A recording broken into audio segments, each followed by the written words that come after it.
Hi everyone, and happy Monday. My name is Olivia Dropsic. I'm City Council candidate in District 51, Staten Island South Shore, and this is City Council 101. First wanted to say thank you for watching. So many of you have been saying, you do City Council 101, I watch those, they're great.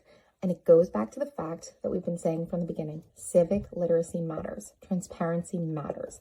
If you talk to people about what you're actually doing, you have a better chance that they'll understand and support you. And we're seeing that.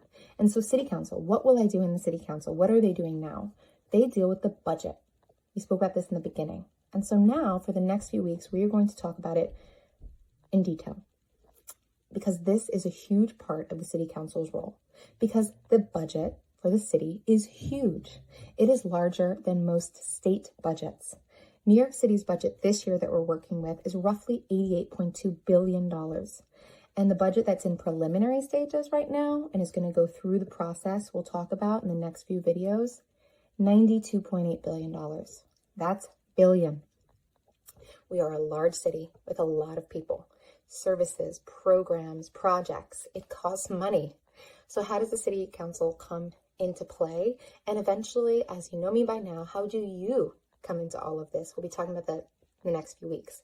But first, let's just talk about the parts of the budget. There are 5 of them. And it's important to note that although many things fall under the city, there are some things like the MTA that fall under the state. So we'll talk about that as well as we move along. There are some programs and services that fall under state budget. When we're talking about who's to blame and who's to be held accountable, the state has a role in this as well.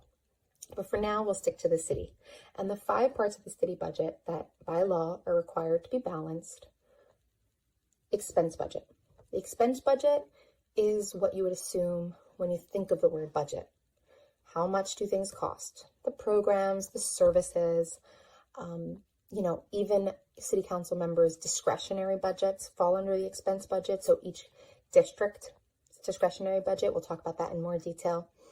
That all falls under the expense budget. How much does everything cost to keep the city going as usual? That's the expense budget. Revenue budget, part 2.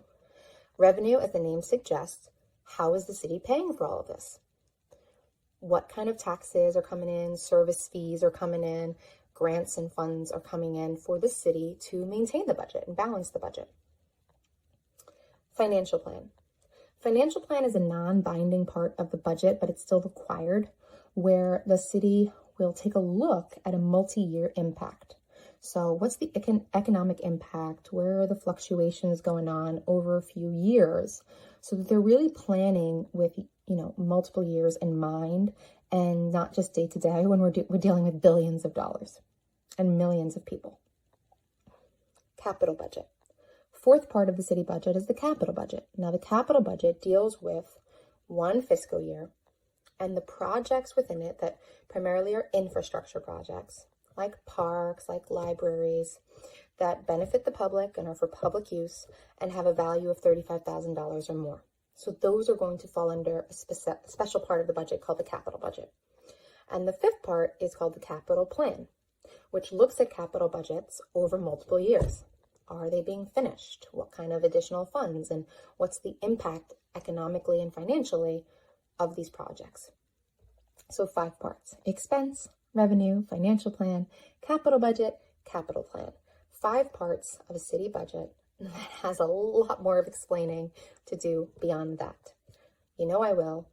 See you next Monday, where we talk a little bit more about how this budget is going to get balanced, reviewed, and ultimately approved. Thank you again for watching, and have a wonderful, wonderful week.